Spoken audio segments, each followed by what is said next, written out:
Alrighty, well, hello guys, welcome back to our show. My name is Taylor and I'm your host, and I have my co-host with me today. Her name is Kaylee. So on today, thank you for tuning in to Radio Free Radford. So I do want to give a brief warning. One, about my voice. I'm sick. And two, today our topic's radio for mature audiences. There's disturbing imagery and violence, I'm gonna say, for our show. Yeah. But yes, Kaylin. I called you Kaylin. How long have I known you? Kaylee is with me today. Yet again. So we will be here Wednesday, 12:30 to 1:30 every week. Again on Radio Free Radford. If you want to follow us on our social media, mine is freckled._ on Instagram or taysawesome27 on YouTube. So yeah, today's topic. Interesting. So you're probably wondering what actually is our topic today. So if you haven't heard of it, or you haven't heard of our show, welcome, hi. This is the Tinfoil Forum, where I talk about conspiracy theories, myths, and mysteries. So we're talking about the Russian sleep experiment. I just thought we'd pick something a little bit spookier, because it's, spooky season. So I just want to start off by saying, again, this is, mature audience type material. So if you don't want to listen to anything too graphic, this is your chance. Or maybe you're intrigued. Keep listening. Okay, so the Russian sleep experiment, Kaylee, if you didn't know, begun in the late 1940s. It was a trial-based experiment to keep people awake for 15 days using a gas based on stimulants, which was an experimental gas. Now, originally, this was not meant to only last for 15 days. It was intended to last for an entire month, but after you hear what happened, you'll realize why it didn't last a month. So they kept people awake for 15 days using gas-based stimulant. They only had microphones and 5-inch thick glass portholes like windows to monitor them.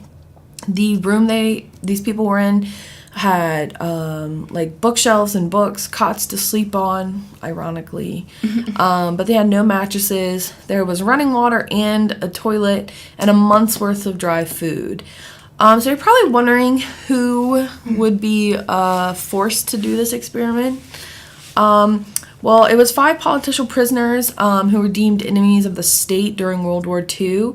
They weren't really forced. They were told if they completed the experiment, they would be freed if they submitted and stayed awake for 30 days. While all conversations and activities were monitored, they were basically just testing out this drug, and this is during World War II. So, this was a time of, nuclear weapons and finding the best way to get information out of people. Experimentation, yeah.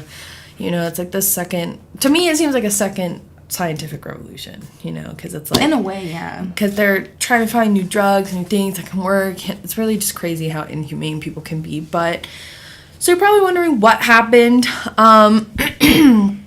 after the 4th day. So the first 4 days, it was good, everything was fine. They were normal. They turned the gas on right at the first day mark. Well, after the 4th day, their conversation started to take a darker toll and became increasingly traumatic. And they started talking about incidences in their life that were really just, obviously traumatic. So they're not really deep, dark things stuff that you normally don't share with people, especially people you don't know. Yeah. Like, these weren't 5 people that were like friends, college students donating plasma for extra money. Yeah. These were like straight prisoners that didn't know each other. But along with that, the tone of the conversation got darker. They just became kind of like, how I would express it was their inner demons came out. So that was just the 4th day. Like, this isn't even a quarter of the way through 30 days. So the tone of the conversations got darker. Right on the 5th day mark, they started complaining about what led them to where they were. They were talking about, like, what could have done differently so they wouldn't have to be here. So they started to basically demonstrate paranoia, like constantly, like, having these tics and urges. Also around that, they began whispering to the microphones and one-way mirrored portholes, which is kind of, like, psychotic in a way to me. Creepy. Yeah. It was just, like, when I'm talking about, like, inner demons, this is what I'm talking about. Like, they were talking to themselves and, like, the deeper issues with themselves. And it was a one-way mirror. So they're whispering to microphones and they're not going to talk back. And a one-way mirror where you can literally see yourselves. Just a mirror that someone else can see through. And all on the fifth... Like, this is all fifth day. This is all on the same day. They began turning over their comrades, which are the people they fought with in wars and all that. And then the ones in captivity with them to try and earn the trust of the researchers that were with. And the researchers thought this was interesting. You know, they thought maybe this was a side effect of the gas. But there was nothing that could really say to prove that because they can't open the door. You can't let out the gas because if it is doing this, you don't want it to affect everyone. So that's kind of what kept happening for the next, like, 4 days. And then on the 9th day... one of them started screaming and running around the chamber, yelling for 3 hours at the top of his lungs. And basically, he started just, like, squeaking, and it came to the conclusion that he had ripped his vocal cords from screaming so bad. But that wasn't really the part that worried the researchers. It was more of why are the other people in captivity not reacting to this? Yeah. Because if you heard someone screaming for 3 hours, you know, I don't even want to hear someone screaming next like to 2 me. seconds. Yeah, I'm like... I'd be like, okay, shut it down. Yeah, and it's like, you don't need to scream. Like, I'm right here. And, like, I tell people to be quiet, like, even if they're talking... a little bit louder. A little bit louder than like, normal speech tone. But they didn't react to that. The other two that weren't screaming took the books apart... this is the part where I was talking about if people don't want to listen to something that's graphic, this is where you should tune out. They smeared their own feces on these ripped out book pages. Like, they wiped the book pages on their face and then put feces on it and pasted it over the glass portholes. Once they were entirely covered, the screaming stopped. And then got so quiet. And then they started whispering in the microphones. What they were saying wasn't ever recorded. And that kept going on, you know, for 3 or 4 days. And on the 12th day, they started checking the microphones hourly because there was literally no noise coming out of this chamber, which is hard to do. Especially with 5 people, which I'm assuming were men. Mm-hmm. And I don't know, that's really hard. It's really weird. It's weird because it's like, if I was trapped in a room, you know, I get anxious about being in elevators, let alone a room with 4 other people that I don't know. I can't fall asleep, so I'd be highly paranoid. Yeah. So I would be breathing heavily, and you know, these microphones are sensitive; like, they can pick it up. Yeah. Regardless of whether it was 1940s or not. Most of the time, people would start talking to themselves. Yeah, especially like I would start talking to myself, or I'd go more crazy. Absolutely. So as it was so quiet, the oxygen levels indicated they were still alive, and they also said it was the oxygen levels of someone that was doing, like, very strenuous activity, like, you know, like CrossFit or something, where you start breathing heavily, you intake a lot of oxygen and output carbon dioxide. So that's what they were picking up, but there was no noise. So they kept tracking that, and then on the 14th day, they used this, they called it a forbidden intercom, because they weren't supposed to use it, and fear that, you know, it was maybe going to trigger them, like thinking they were talking to God or something of that nature. Because they were legitimately scared they were dead or paralyzed. So the quote that I have that they said was, "We're opening the chamber to test the microphone. Step away from the door and lie flat on the floor, you will be shot. Compliance will earn one of you immediate freedom." Then the captain said, "We no longer want to be freed." I would leave. I would have if I was a person stuck in that room, I would have got on it on the floor very quickly before anybody else. I would want to get out of there, like, as soon as possible. As soon as possible. ASAP Ferg. Like, I want to go. So, you know, after they said that, they didn't open the door. They were like... Too creepy. Yep. They're like, you're alive. That's cool. That's great. Don't need to open the door anymore. So on the 15th day, at midnight, they decided they were going to open the door, kind of take them by surprise, I guess.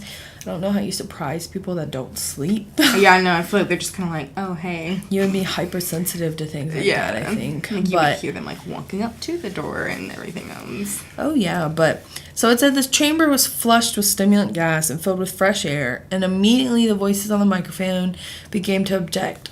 Excuse me. 3 different voices began begging, as if pleading for the life of loved ones, to turn the gas back on.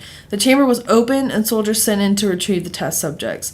They began to scream louder than ever, and so did the soldiers when they saw what was inside. 4 of the 5 subjects were still alive, although no one could rightly call the state that any of them in life.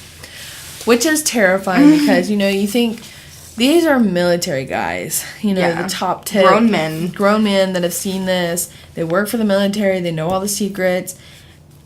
And then they're put in this and they're like, what is happening? Like, I've never seen this before. So what happened after the door, it was noted that food rations after 5 days hadn't been touched. Part of the test subject that had been killed had been put in the center of the floor in the drain. So 4 inches of water accumulated on the floor. They don't know which part was half and half blood or water. Yeah, this is getting graphic. I'm so sorry. You know, there's just a lot of liquids. So 4 test subjects had the skin and muscle torn off their arms and had been inflicted by hands, not teeth. And it was self-inflicted. Their organs below the rib cage had been removed.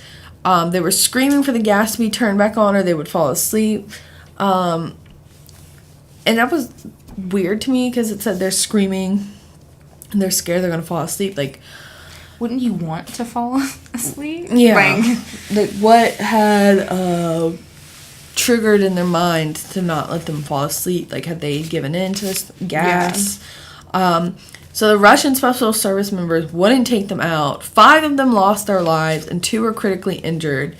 And some, a few weeks later after these experiments, took their own lives because they bear witness to this monstrosity of just, you know, the human feral abilities, I guess. So they removed, you know, the patients. So the one most injured was repellent to the sedative they tried to use to put him under to put, you know, his organs back in. He almost managed to rip through a 4-inch wide leather strap on one of his wrists. And as soon as they put him under, his heart had stopped beating. The second survivor with the torn vocal cords objected to having anesthetics for surgery and didn't move once during the 6-hour surgery. The doctor said it was impossible for him to be alive. He said that because 1, half of your organs are removed. Yeah. And 2, because the pain tolerance you would have to sit through a surgery where you're literally being opened and you're weak. Moved and everything's being put back in. That's insane. But that's not the crazy part. After the surgeries were completed, they put them back on the gas.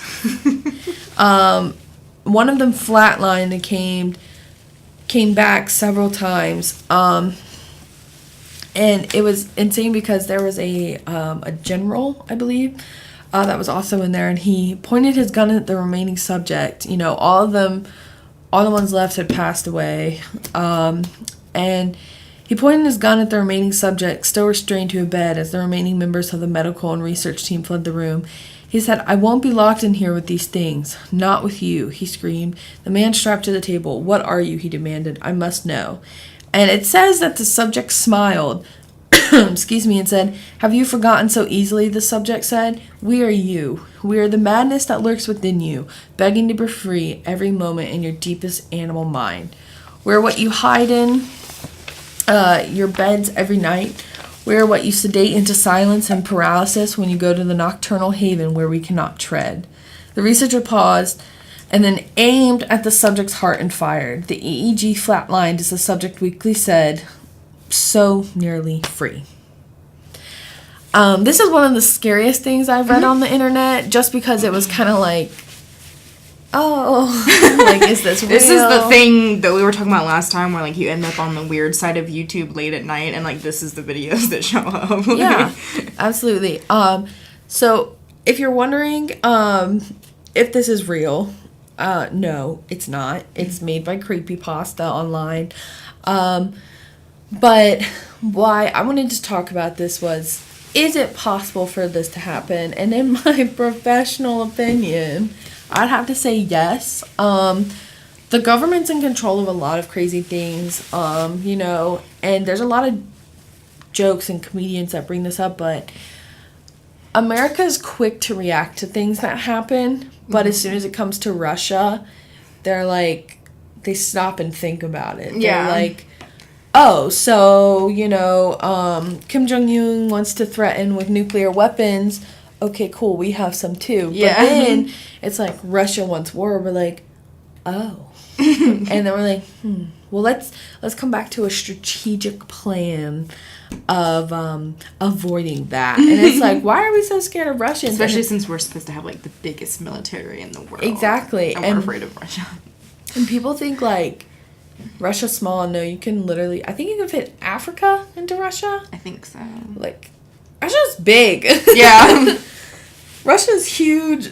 They're not ones to be messed with. But yeah, so basically it's like, why is Russia so scary? And it's like, for things like this that are, you know, are they made up? We don't know that. So this is one of the people I do not like. I think he's a psycho. And I'm sure a lot of people can agree. Joseph Stalin, if you don't know who this man was, this is the man that was afraid of the ocean, but would have people bring buckets of ocean water into his pool so he can stand in it. It was literally like a 2 feet deep pool. He was a psycho. Like, had no rhyme or reason to be in war, but I guess he did because he was an animal. So let's see. Talk of gas-induced torture is always on the table. Like, you see it in movies, and just like we were talking about last week with aliens, and again, I'm so sorry. I forgot to hit the record button so people can't listen to it. I hit record this time, you know. It's on, it's moving, we're here, we're out here. But, so like I was saying, like, a lot of things on the internet, yes, they might be fake, but do some of the things that get brought up in stories real? Like, I was doing my research for the show, and there's this thing called Nikolove gas. It's a hypnotic catalyst and a truth serum, which to me kind of hits all points. And that's a real gas. That's not like a made-up thing. That's a real gas used in Russia around the 1940s. And, you know, if you look back at what we're talking about, it says, like, they started turning in their captives. They started talking about traumatic incidences that you wouldn't normally bring up to people you don't know. And it's like, you're trying to earn the trust of a researcher because you want to get out. Well, I would tell the truth if I wanted to get out. Honestly, I'm not a military person. I don't know anything about war, but I do know if it was fight or flight, I would flight because I don't want to be stuck in this room. But Joseph Stalin, he was a psycho. And I can keep saying that, but I would rather, you know, express why. So Joseph Stalin drove one of his wives plural, he had a few, to suicide because he was just so, in Russia there was a lot of things that were very hard. Russia's a hard place, you know.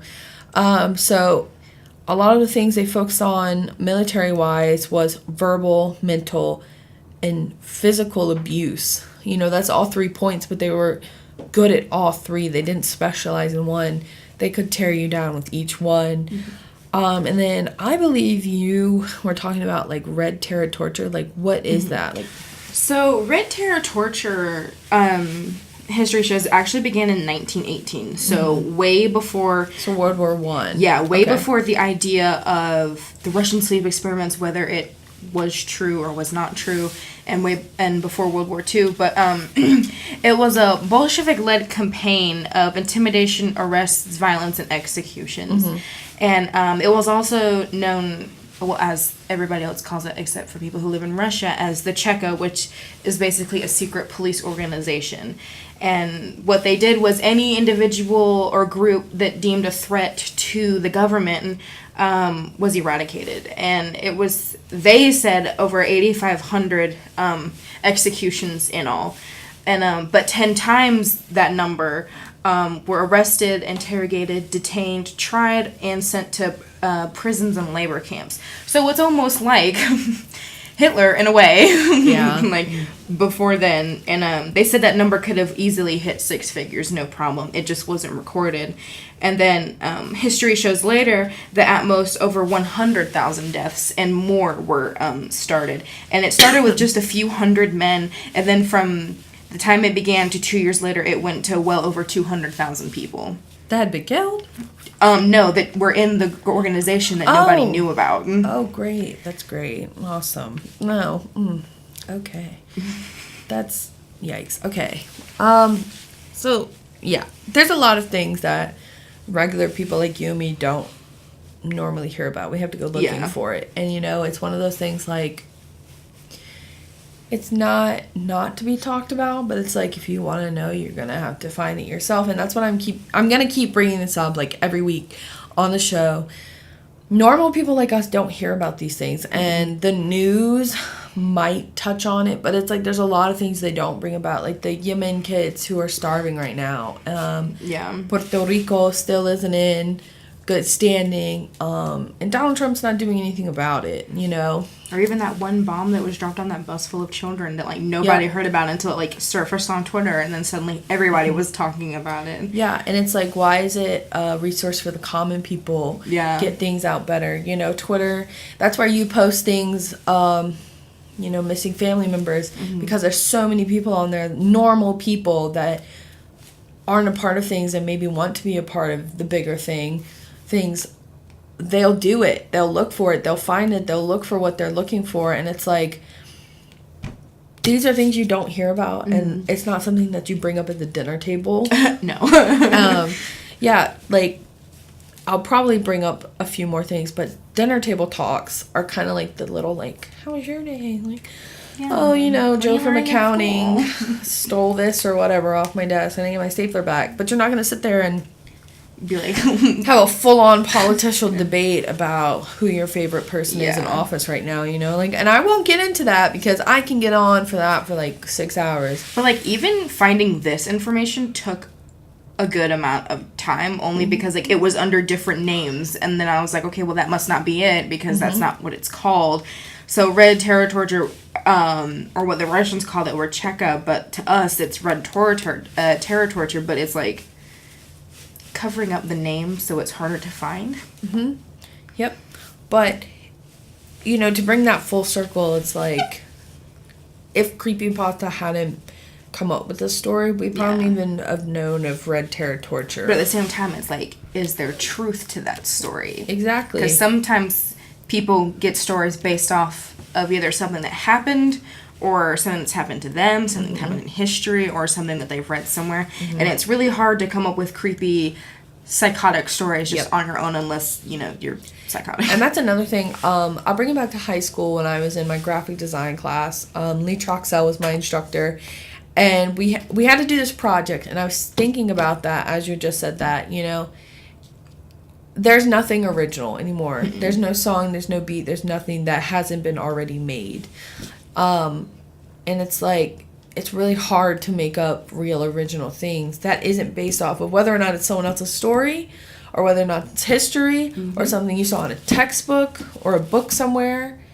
Could this have happened? And personally, yes, I think it can. Mm-hmm. There's a lot of things we don't know about, like... Especially when it comes to prisoners of war. Exactly. 100%. There's probably things that we wouldn't even want to think about that has probably happened that exactly. nobody talks about. Mm. Yeah, and so, talking about Stalin again, I found this, it says Wikipedia is not a very source site, but yeah.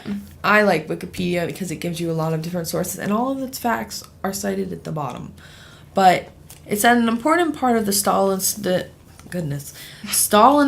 torture was psychological. The victim would be deprived of sleep or elementary body comfort, exposed to executions or mock executions, informed that his family and friends turned on him. Communication with family, of course, cut completely. So, you see this because every time I've looked up something about Russia over, the last 2 weeks about this, it always came back to sleep deprivation. Mm-hmm. It always came back to, sometimes gas being used, something to bring out that animalistic side of you. And another thing said, in a quote, it says, something happened. It could be that he was slandered by his competitors in the theater business or swept up along with Trotsky's sympathizer. So Trotsky was a guy that worked in the theater business. He wrote plays and poems and such. He had written a poem, something about Stalin, that was like anti-Stalin propaganda, and he had been arrested. So what they did was they had broken his ribs, pressed his face against planks on the floor. He wrote a letter, and he believed that it had been delivered. The address was Molotov, the chairman of Council of People's Commissars, and the Minister of Foreign Affairs, an artistic people's celebrity. Meyerhold knew him personally. Bitterly, Meyerhold described how he, an old man and an artist, was subjected to the humiliated ordeal. And so far, we know that the letter never reached anyone but the prosecutor. The only response to the letter was that his fingers were broken one by one, and then he was shot. And then it said he was not shot, but drowned in a latrine. That's what was believed to happen. And no one is sure exactly what was his crime, other than being a Japanese spy on the French payroll. So it's like, these people, I'm not going to say people, it's not all of Russia, but under Stalin, like, the people that worked underneath him were literally, like, crazy and would, like, go out of their way to hurt someone, didn't care, what the consequences were to that. You also have to remember, like, a crazy leader, in order to control people, needs crazy, like, just as crazy followers, if not more crazy, because they're willing to do whatever it takes to get their leader on their side. Yeah. He's a psycho. It's like, why? And then it comes to stories like these, and it's like, if you hear about people like this, is it that crazy that something like this would have happened? Like, yeah, maybe creepypasta over-dramatized it and made it, like, a little avant-garde. But is it not possible? Because World War II torture methods from Russia, they had in 1938.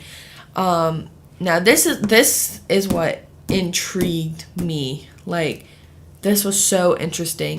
In 1938, a secret detention center was established in the former St. Catherine's Convent outside Moscow, known as Special Facility Number 110, and was set up to house the deadliest enemies of the social union of Stalin in particular. So all these people that were in there were Stalin's enemies. Now, once you hear these numbers, you're going to be like, yeah, okay, he's a straight psycho. If I hadn't already convinced you or you hadn't already known, they were subject to the most horrific tortures. From 1938 to 1952, 35,000 people had been prisoners there.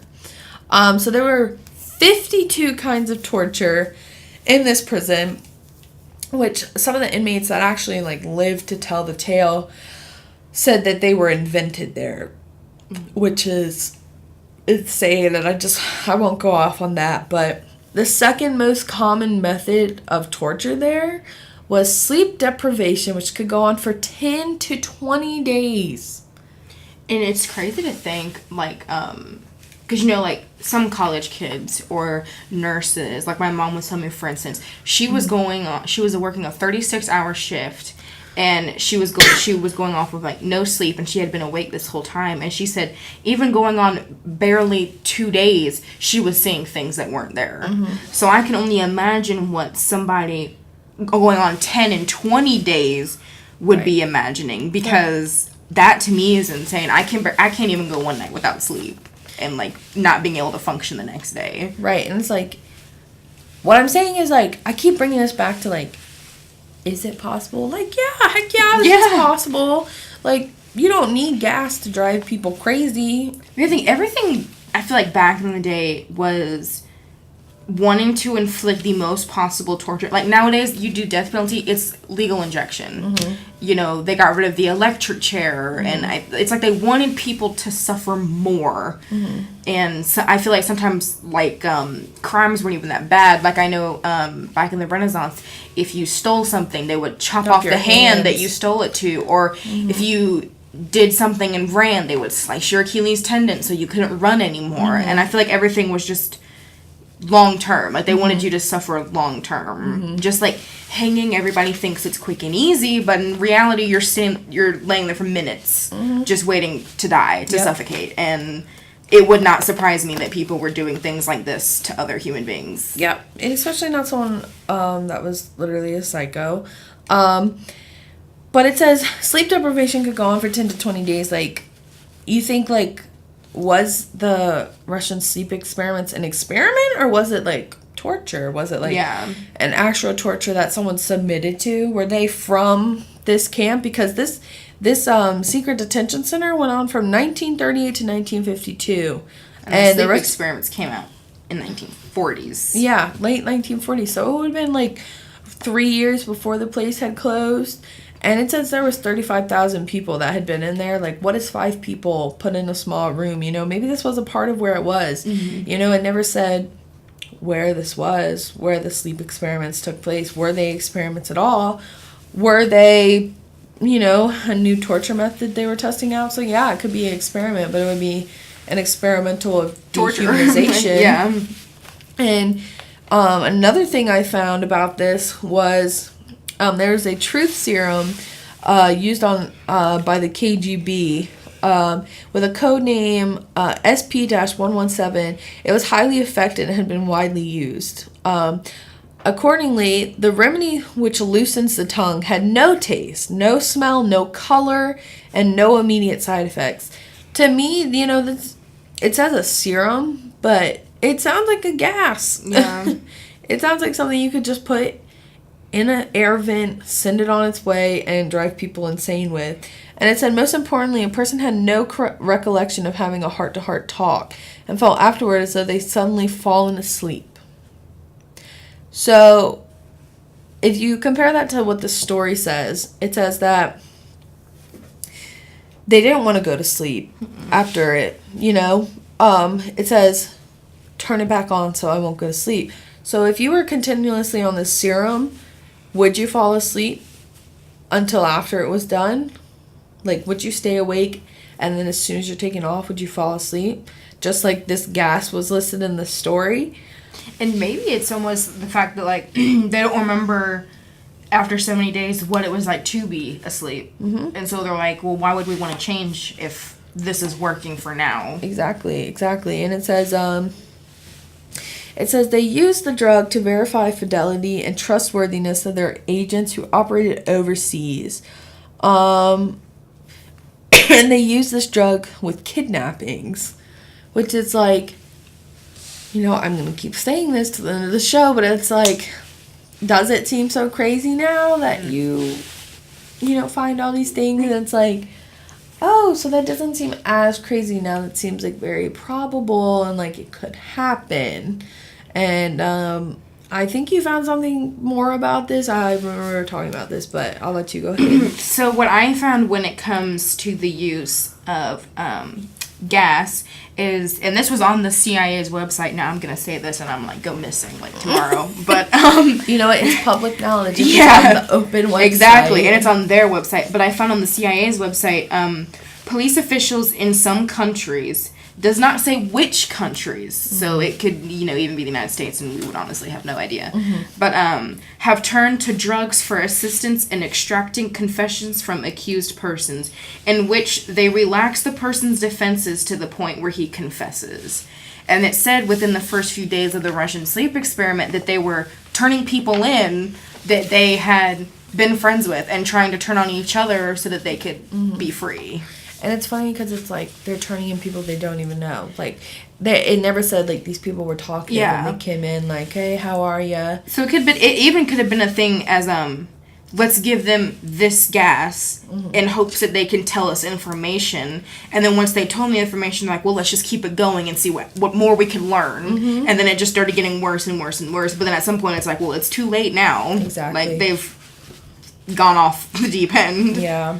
So, yeah, it could have definitely just been, like, to me, it sounds like it could go two ways. It's like, this is an experiment for torture that we pretended it wasn't torture and they submitted to it, make our lives easier. Or it could be like you said, where they actually didn't submit to it.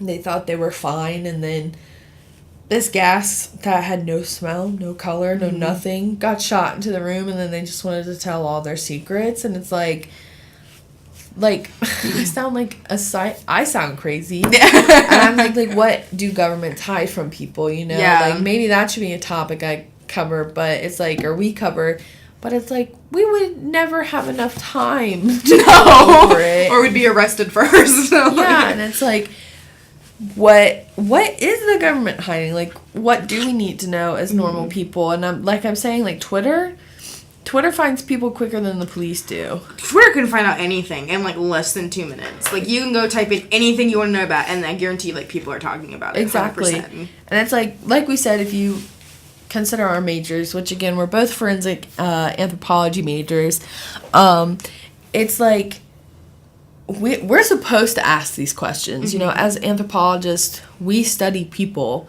whether it's through their remains, things they left behind, how they talk, linguistics.